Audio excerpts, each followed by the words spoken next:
Good morning, everyone, and happy Friday. Welcome to the Tejano Virtual Events Happy Math Hour. Our weekly interactive math reviews with Math 1314 and Math 1324 is presented by Ms. Yvette Chuca, Mr. Ruben Carizales, and Mr. Albert Isasi. Our session will be starting soon. This session will be recorded so that you can come back to it later if you need, and so others who may have missed out on today's event will be able to come and watch it. Thank you. So now at this time, please mute your mics for best sound experience. Otherwise, the feedback could interfere with information we will be sharing. We'll be sending the 1324 room link on the chat so that you may connect to your session if you're here for the Math 1324.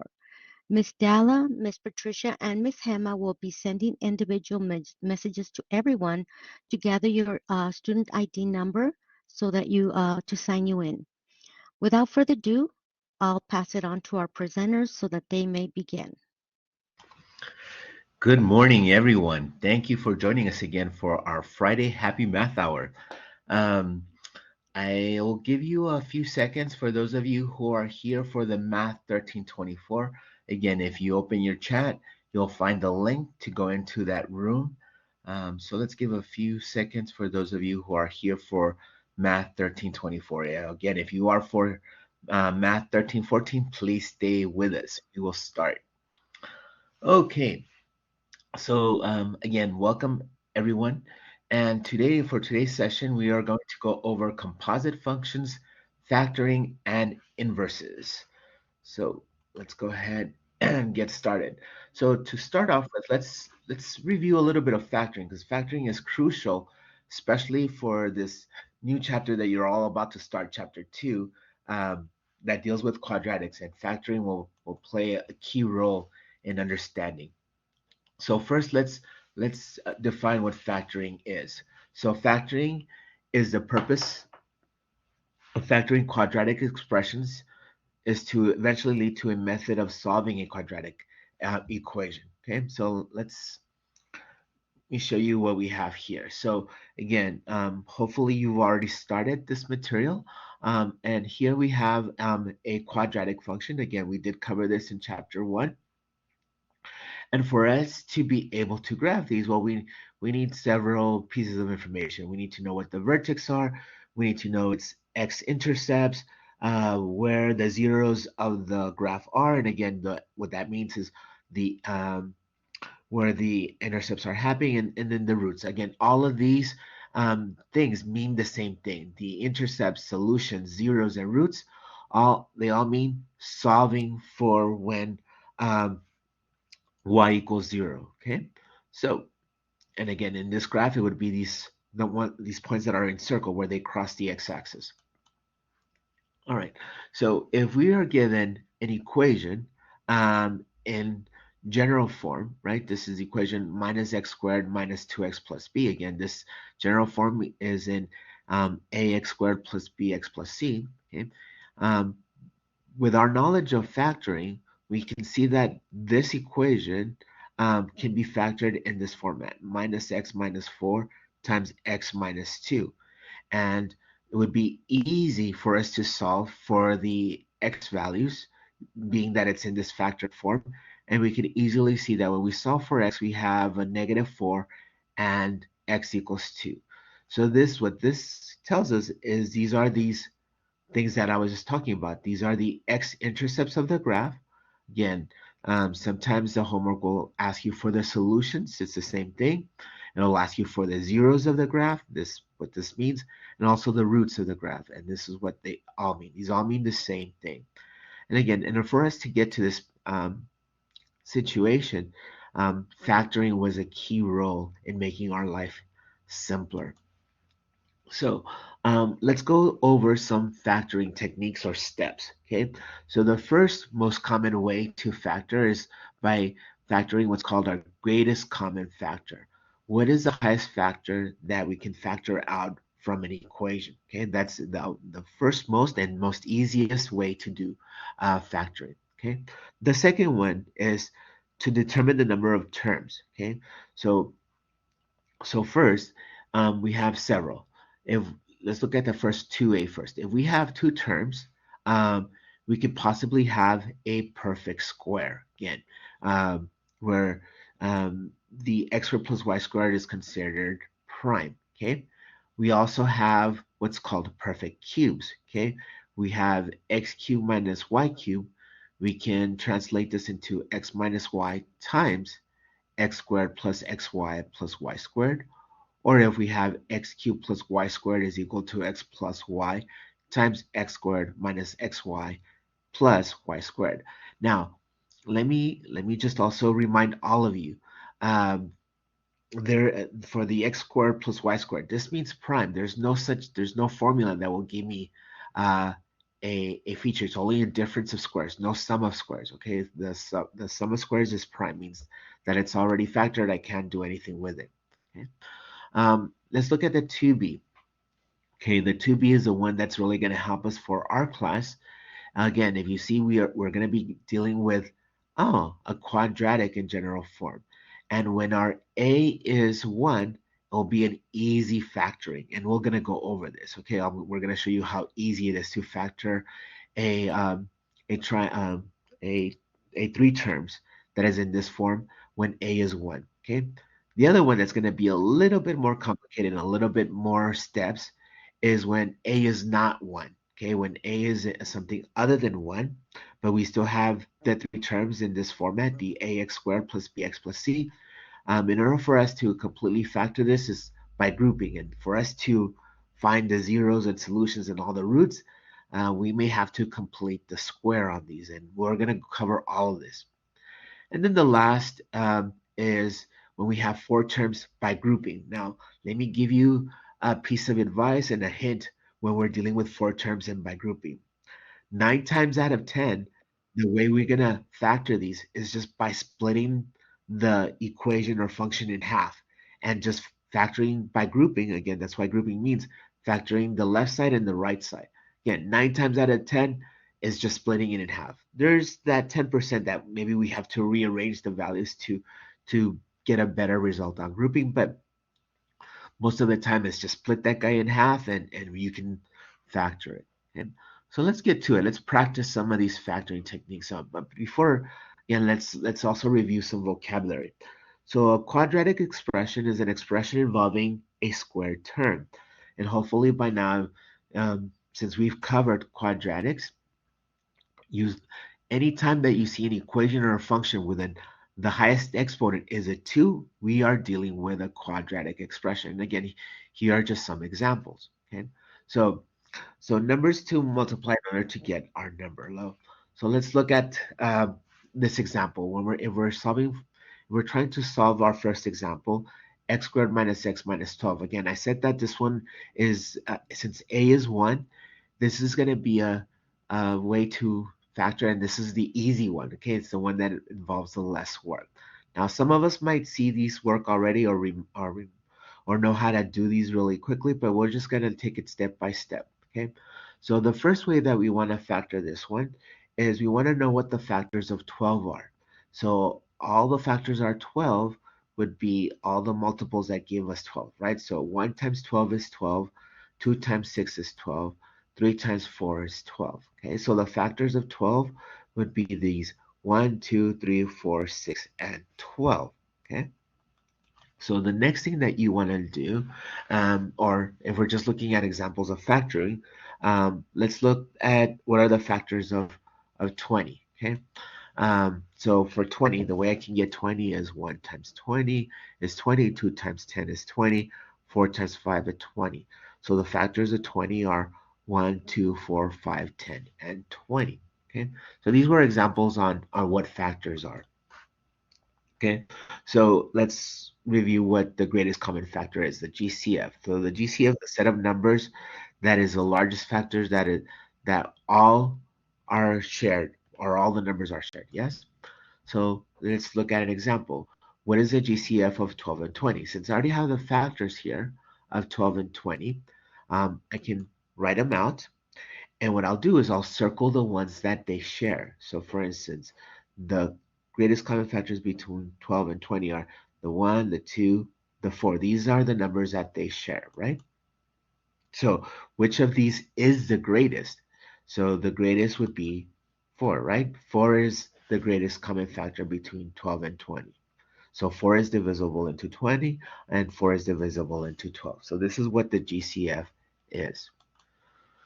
All right, so how about this example? What would be the GCF of 20 and 30? Now, we already have the factors for 20. We did this already, right? 1, 2, 4, 5, 10, and 20. Let's go ahead and list the factors of 30. So the factors of 30 are 1, 2, 3, 5, 6, 10, 15, and 30.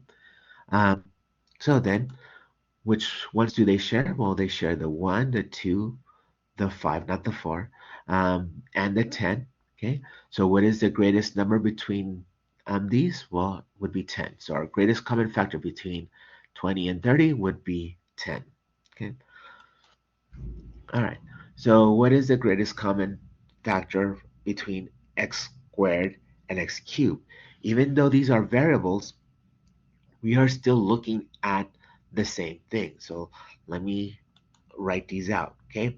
X squared means that I have two x's, okay? X to the third power means that I have three x's.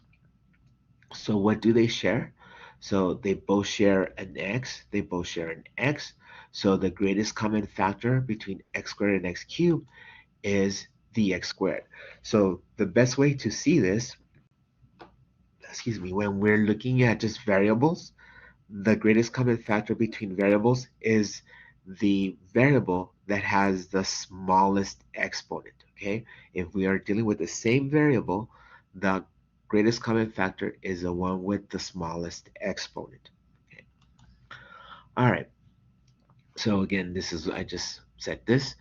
Um, all right, so what would be the greatest common factor of 20x squared and 30x cubed? All right, so we can break it up, and most of this work is already done. We would first look at the numbers between 20 and 30, and we knew that our greatest common factor between 20 and 30 is 10. But then our greatest common factor between x squared and x cubed, we discovered that this was x squared.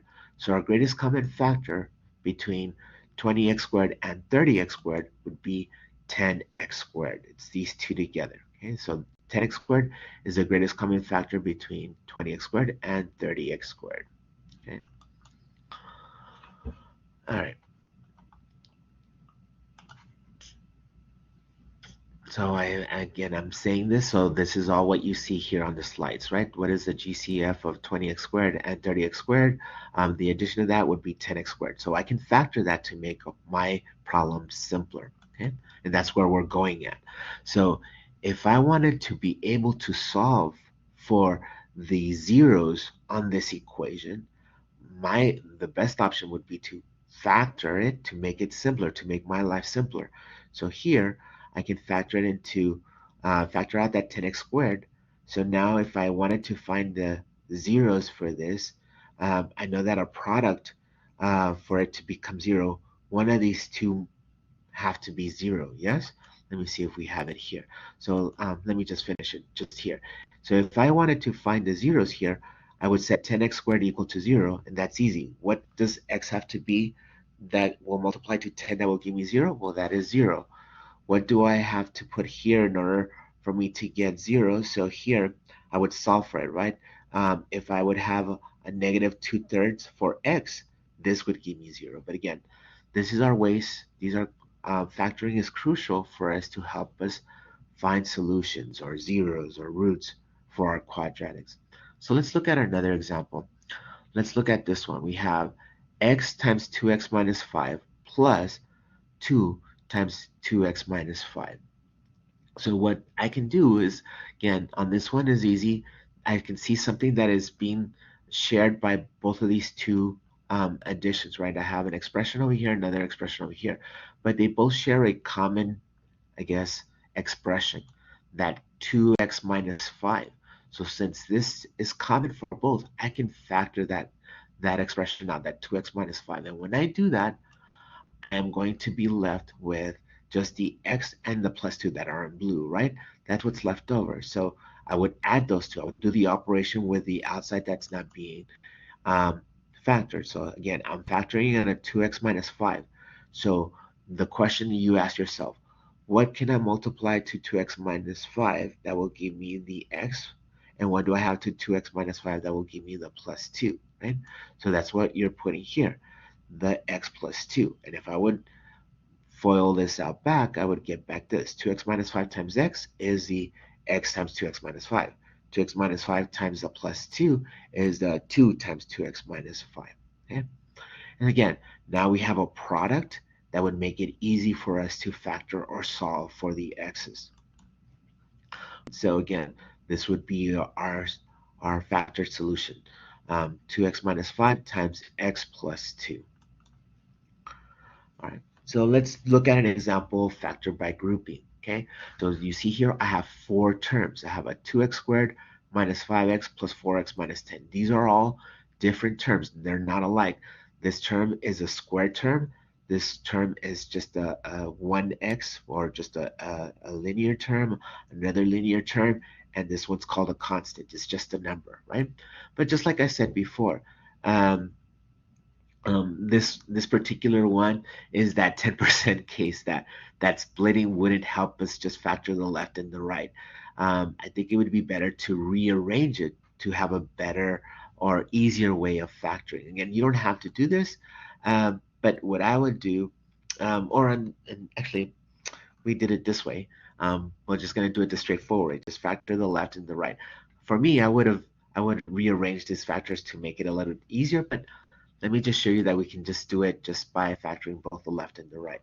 So let's look at the left. We have 2x squared minus 5x.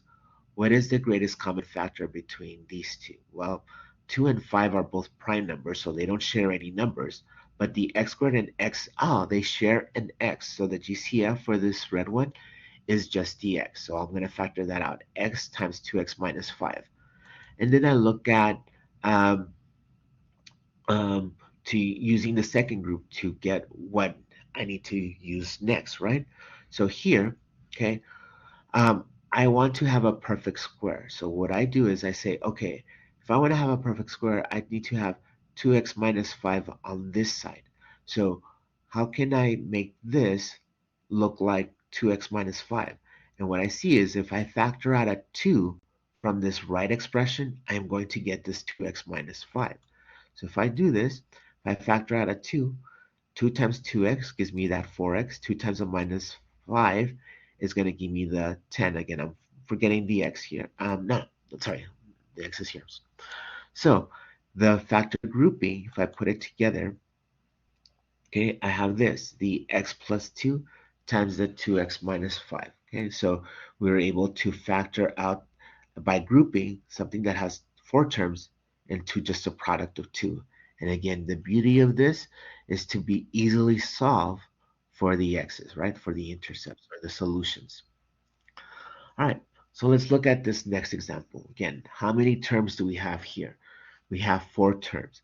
Now, we could factor it a different way by adding these two terms, but right now we're factoring or we're we're practicing factoring grouping. Okay, so what we want to do is we want to do the same thing. We're gonna factor any of the GCFs from the sides, right? So this will be my group one. This will be my group two. So for my group one, what do I share? Again, we first look at the numbers. Is there something that is shared by the 2 and the 8? Well, yes, they both share a 2, right?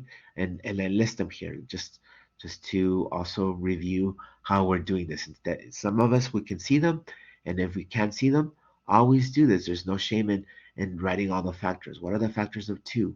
1 and 2. What are the factors of 8? 1, 2, 4, and 8. What is the greatest common factor they both share? Well, they both share the highest number is the 2, right? Um, um, what about the x's? We have an x squared and an x. Again, hopefully this one's easy. The smallest exponent is the 1, so that's going to be our GCF. It's going to be x. That's going to be our smallest one. So the greatest common factor from the 2x squared plus 8x is the 2x, is the combination of these, the number and the variable. So if I factor that out, if I factor out a 2x, I'm going to get an x plus 4. And again, just so you can see that this is what we did. If we fold it back, 2x times x, it's going to give me the 2x squared. Then 2x times the 4 is going to give me the 8x. So let's go ahead and do that group 2. Okay. Again, I'm going to write the factors for the group 2 is the 3 and the 12. So the factors of 3 are 1 and 3. The factors of 12 are 1, 2, 3, 4, 6, and 12. Which is the highest number they both share? Well, it's 3, right? So what about the variables? Well, there's only one of them that has x, so there's nothing that they share on the x. So we only have one greatest common factor, which is just the 3. So I can factor out the 3. So if I factor out a 3, 3 times x is the 3x, 3 times 4 gives me back the 12. So this is the factored format of group 2.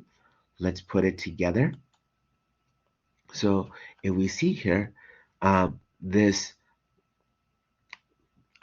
expression that has 4 terms, I can factor it into 2x times x plus 4 plus 3 times x plus 4. Oh, what we see is both of these sides have a like term, which is the x plus 4.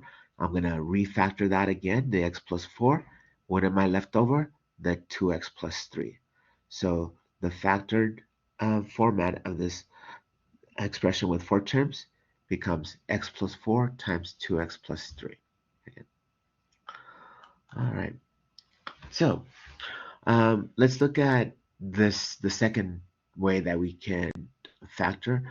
And again, there's only something called difference of squares. When we have two terms, two different terms that are being subtracted from each other and they're squared, that they become x minus y times x plus y. And you know, um, some of you guys know it as a squared plus b, a squared minus b squared. It's the same thing as a minus b times a plus b, right? But let's look at an example.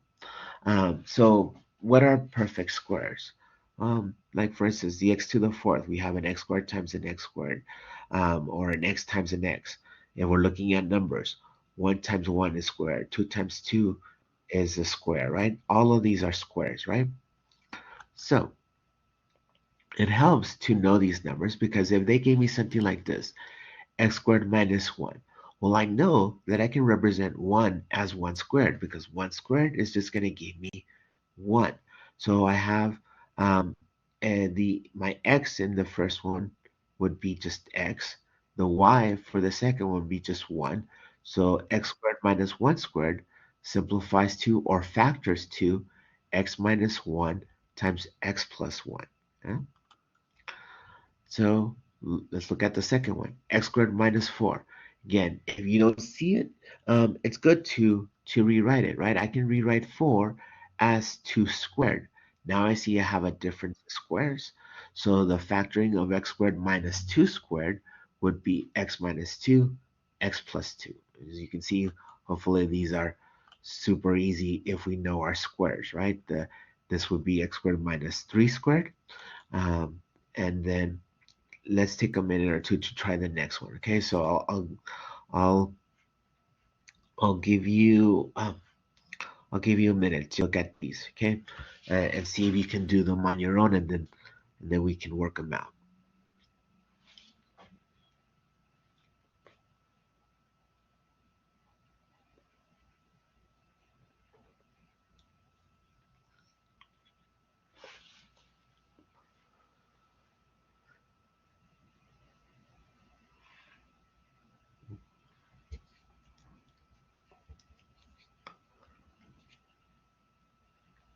Okay, if you're working and working them out, great. So, but we'll start working some of these and dealing with this. Okay, so if we look at this next one, the x squared minus 49. Can I represent 49 as a squared? Hopefully the answer is yes, right? We can see that 7 squared would be 49, right? 7 times 7 will give me the 49. So then I can separate this as x minus 7 times x plus 7. If I look at the next one, 81. Oh, 81 is a square too. That's 9 times 9 is 81. So then this one would give me x plus 9 times x minus 9. The 100, which I do have it here, 100 can be represented as 10 squared. So this one would be x minus 10 times x plus 10. Oh, but we have a hard one here, right? We had this one that had 25x squared minus 36 y squared. Well, we can separate it just like how we did the other ones. We did the numbers and the variables. Let's see if we can factor these out or have them perfect squares. So 25, that number is a perfect square. 25 is the same thing as 5 squared. Well, x squared can be squared. So my factor that I can have here is 5x squared, right? And then the 36y. 36 is a perfect square number. That's 6 times 6. Y is a square. So this can be represented as 6y squared as together. So I can factor it by 5x minus 6y times 5x plus 6y. Okay? But if we have this one, x to the fourth minus 16. Oh, I can rewrite this x to the fourth as x squared. I have two x squares here, and it's the first one that I have here on my examples.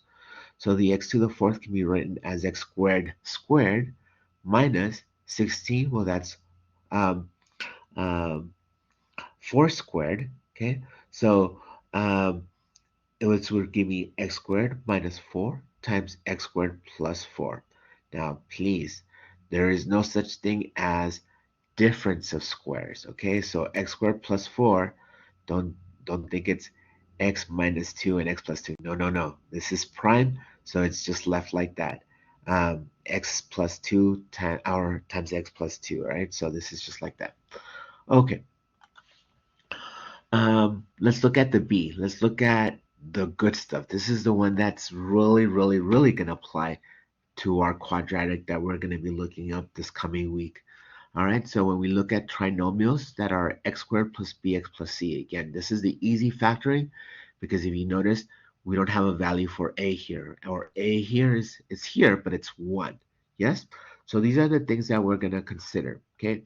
When factoring this, um, we need to look at our constant term c and see what the sign of this is. So if our c is positive, then we're going to have a product of either um, two pluses or a product of two negatives. Okay.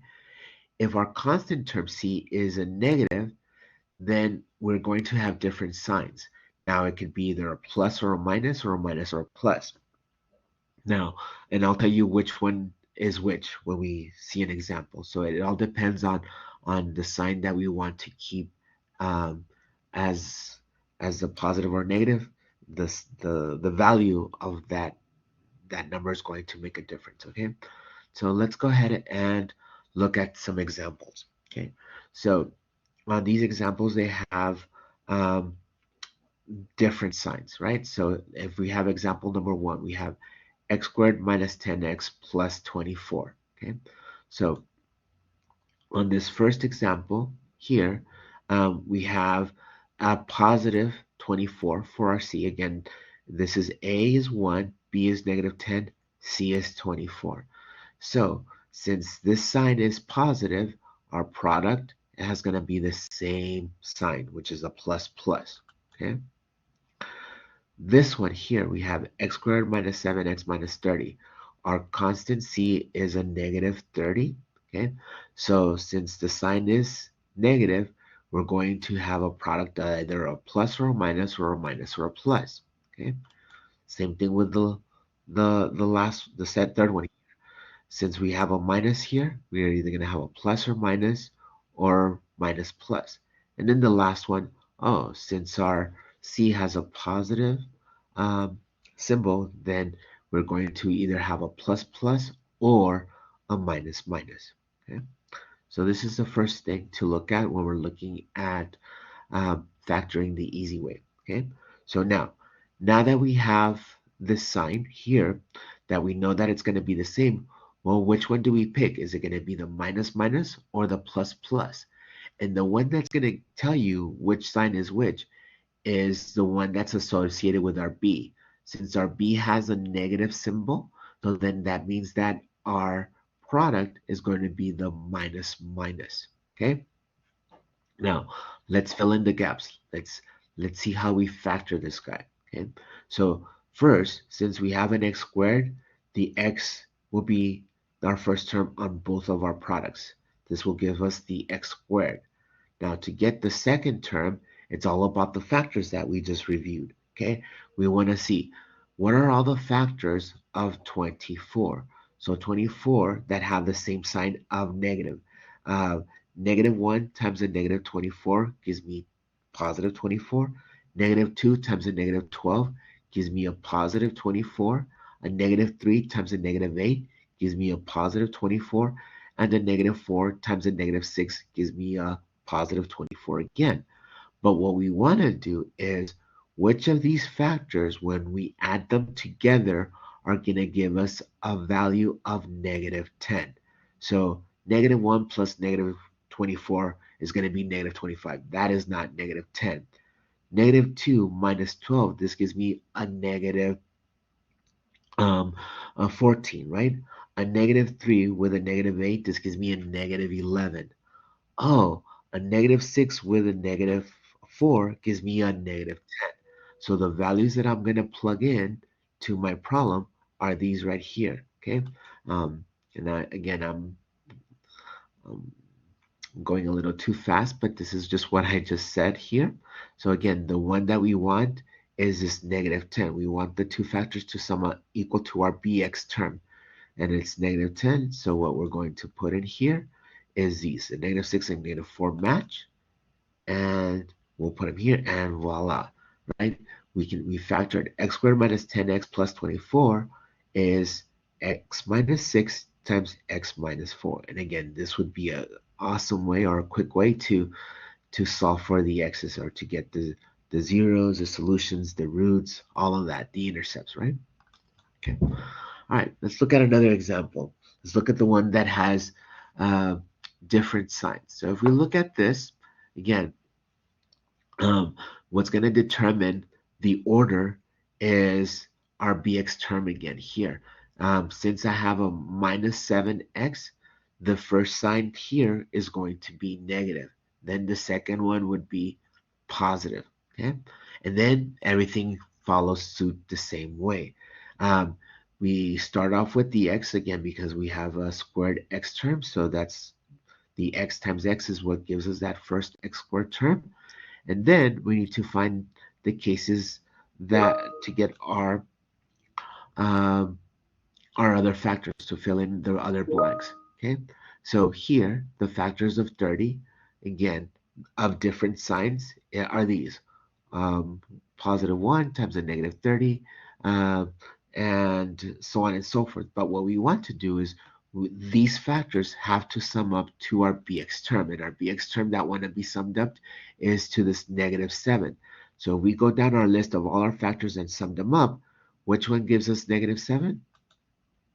Well, if you see here, a positive 3 times a negative 10 um, gives us that negative 30, but when we sum those up, a negative 10 plus 3 gives us that negative 7. So these are our matches, and that's what we're going to place in our blanks. Okay, so we are our factored version of x squared minus 7x minus 30 is x minus 10 times x plus 3 again, and I plug these values in here. Okay, all right. So this is our solution. Okay, let's look at another example. Let's look at x squared plus x minus 20. Again, we know that we have different signs, but how do we know? Is it going to be a minus plus or plus minus? Oh, we look again to our bx term. Since our bx term has a positive, then our first one is positive, our second one is negative. Okay, so again, we find our factors. We need to find all the factors that when we multiply them together give us a negative 20. These are all it. But which of these factors will sum up to our bx term, which is a positive 1? All right. So if you see here, this is our winner here. A negative 4 times a positive 5 gives me that negative 20. And when I add negative 4 plus 5 gives me that positive 1. So the terms that I'm going to put in here are x plus 5 and x minus 4. Okay? So Again, let's look at another example. The plus, this means that we have the same sign. So it's just going to be x plus and x plus, right? So again, to get to be able to fill in the blanks, we need to find the factors that give us a product of 15. And those are only two, the 1 times 15, the 3 times 5. But which of these will sum up to 8? And it's easy to see that it's the second one, right? 3 times 5 is 8, and 3 plus 5 is 8. Sorry, 3 times 5 is 15, and 3 plus 5 is 8. So that's what we're going to plug in here. X plus 5 times x plus 3. All right, let's factor by grouping, okay? Um, so when we have to factor by grouping is when they give us a value for a, when a is no longer 1. So this one's the one that's a little bit more complicated. So let's just get to it. Let me show you how we do one that when a is not 1. So let's look at this example. 3x squared plus 11x plus 10. I cannot do a simple factoring on this one because my a value here is 3. So the first thing that I need to do is I need to get this product of a times c. Okay, so when I do this, I see that a times c is 30. And then we're going to kind of follow the same process. We need to get all of the factors of 30. Um, and once we do that, we need to find, given those factors, which of those factors sum up to 11, our bx term. So these are all the factors of 30, 1 times 30, 2 times 15, 3 times 10, 5 times 6. But which of these, when I sum them up, give me a sum of 11? And what we see is this 5 and 6. 5 times 6 is 30, and 5 plus 6 is 11. So what I need to do is I need to replace my bx term with these two terms, 5x plus 6x, because 5x plus 6x is 11x, right? So I am going to replace them with my bx here. If you see here, I replace my 11x with 6x plus 5x.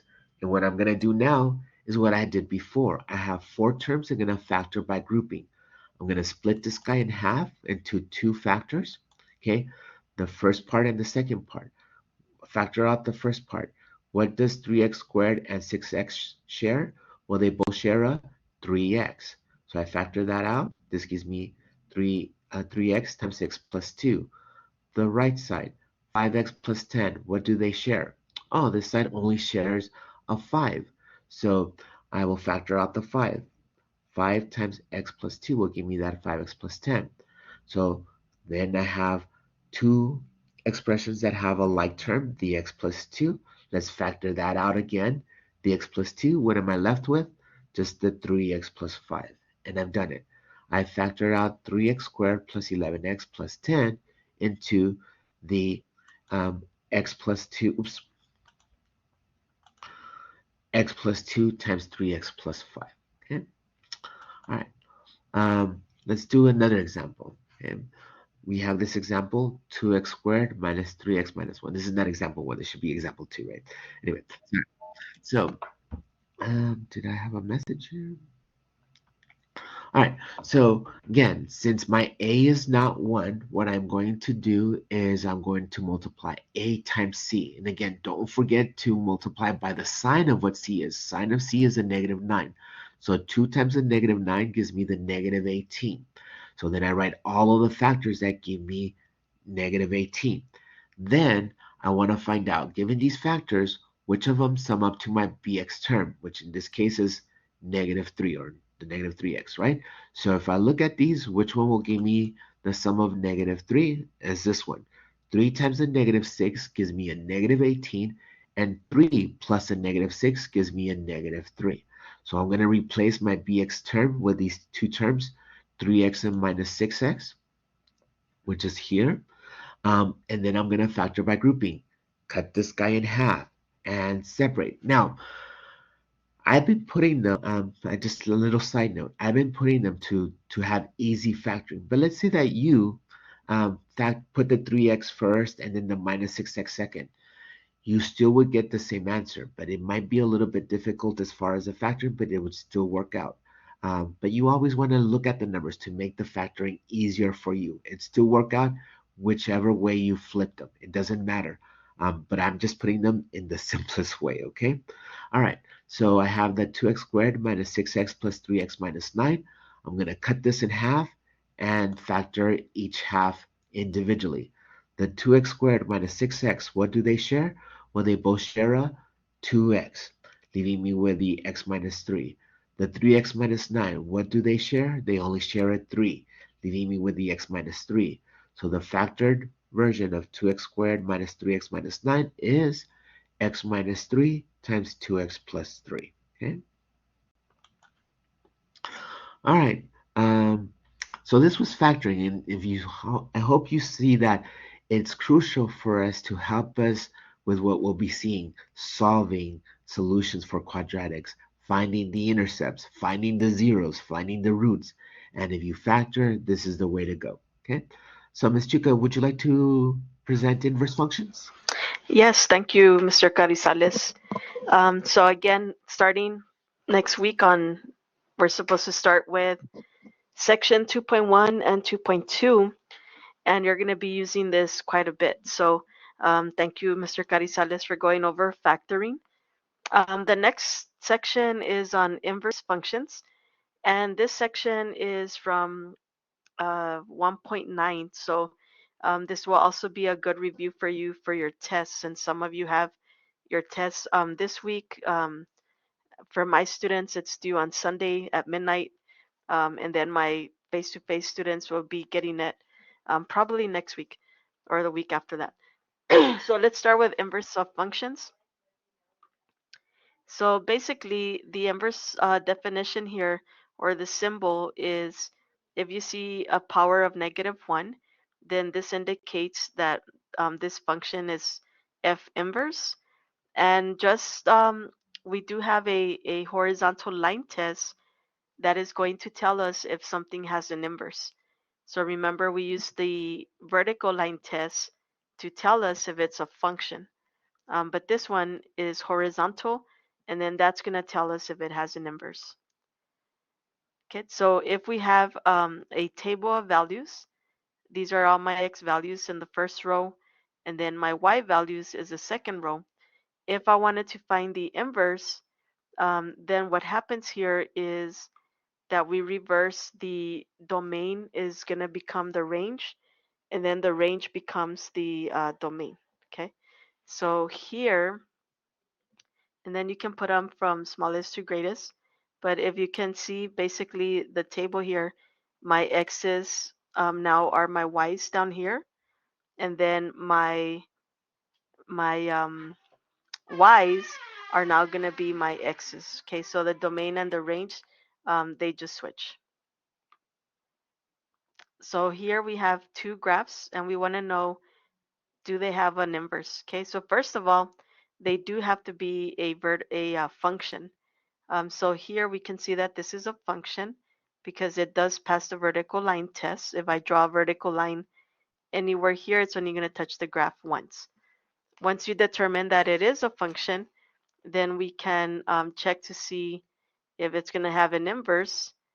And to do that, we draw a horizontal line. And if it touches the graph in two places, then we say that the graph does not have an inverse.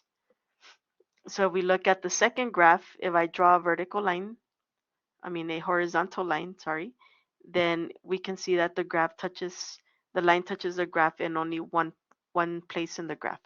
So these both have inverses. Okay, so how are we gonna find these, or how can we verify that they're inverses of each other? Let me skip this slide. We'll come back to it if we have time here. But basically, to figure out if they're inverses of each other, you would find the composition. If the composition gives you x, f composed of g of x, and if you reverse it, g of f gives you x as well, then they're going to be inverses of each other. But I'll come back to that if we have time. I want to show you how to find the inverse. And so let me just skip through these really quick. It's the same problem. And there's the graph. Okay, So here it says determine whether the function has an inverse. If it does, then we're going to find that inverse. So we have f of x is equal to 5x plus 9. So you want to think about this. This is a line, so it is a function, and I know it's a function because one, they tell me it's a function, but I also have f of x here, which tells me that it's a function. So if we want to find the inverse, the first thing we're going to do is switch our x's and our y's. Okay, so here I'm going to switch my x's and my y's. So instead of f of x, I'm going to write it as y equals 5x plus 9. And then we'll switch our x, so our y becomes x, our x becomes y. Then you want to solve for y. So we're going to subtract 9 on both sides, and then we're going to divide by 5. So if I divide by 5, I end up with this here. And then your last step is to take your y, and we're going to replace it with our symbol for inverse. So we end up with f inverse of x. This should be a negative 1 here. Is going to be equal to x minus 9 divided by 5. So that would be your inverse. And let's try another one here. So determine whether the function has an inverse. If it does, then find the inverse. So here I have x plus 6 squared, and then they give me this condition here. Well, if we only considered x plus 6 squared, then I know that that's a parabola, and that would fail the horizontal line test. And that's why they only want us to consider the values that are greater than or equal to negative 6. So we can find the inverse. So we're going to change our f of x to y so that we can write it as an equation. And then we're going to change our y becomes x, our x becomes y. In order to solve for y, I can take the square root on both sides. And we get that the square root and the power of 2 here will become 1. So we end up with y plus 6. And then we have our square root of x. And if we solve for y, subtract negative 6. And then we replace the y with the inverse. And again, so here we're looking at the values that are greater than or equal to 6.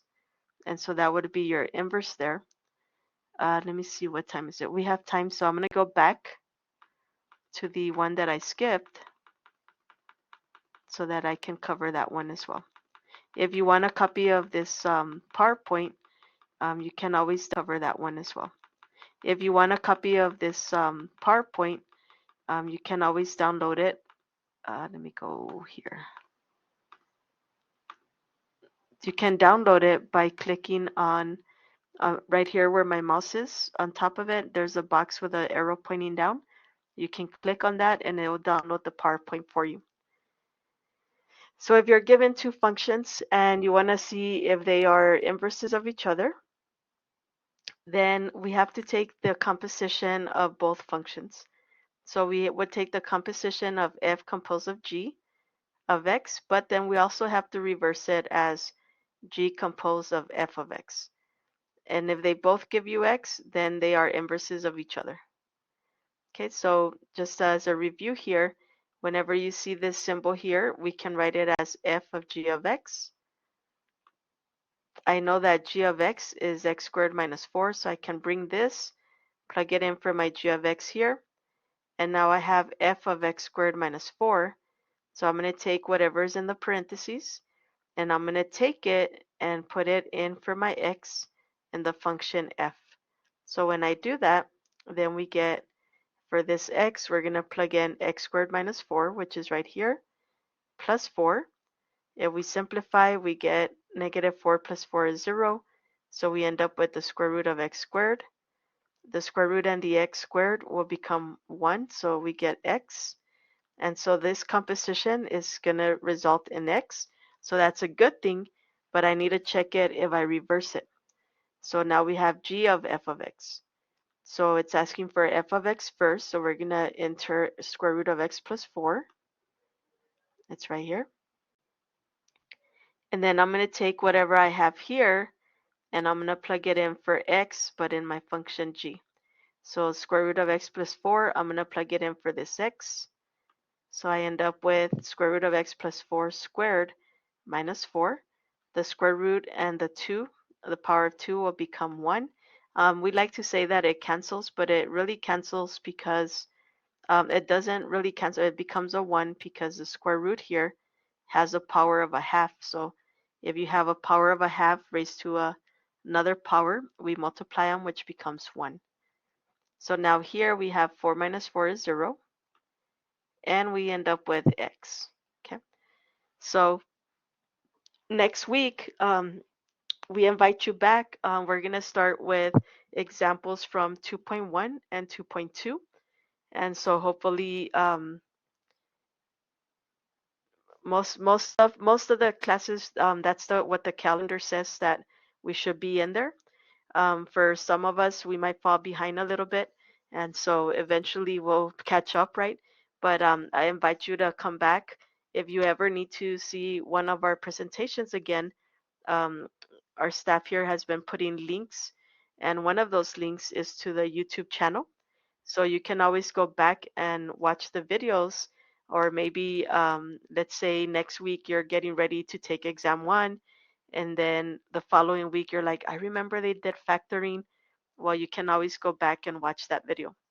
But thank you again for coming to our Friday Happy Math Hour, and I will pass it back over. If you have any questions, feel free to ask them. We do have tutors here as well. And so if you have any questions, let us know, and I'll pass it back over to our wonderful staff. Thank you so much, Ms. Chuka, Mr. Carizales, and Mr. Isasi for the wonderful presentation. If, like Ms. Chuka said, if you'd like to download a copy of the presentation, you can go to the top right corner and click on the box with the arrow going down while the presentation is on the screen. We want to remind you all about our previously recorded sessions, which are available on YouTube on the Tejano Virtual Events playlist. This session will also be available on that playlist later today. Also, we posted the link to a short survey to help us improve our Tejano virtual event sessions. Please, if you can just take a few minutes to fill out that survey. And before you leave, I want to share the Tejano virtual events flyer with the sessions that we will be having next week. At 1 p.m. today, we will have the Fall 2023 EPCC Student Handbook.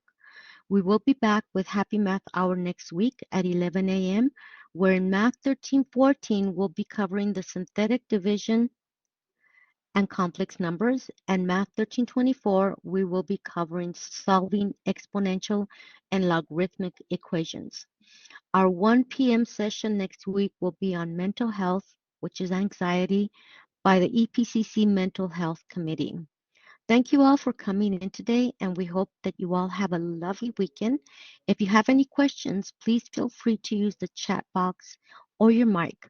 We hope to see everybody again here for the Happy Math Hour.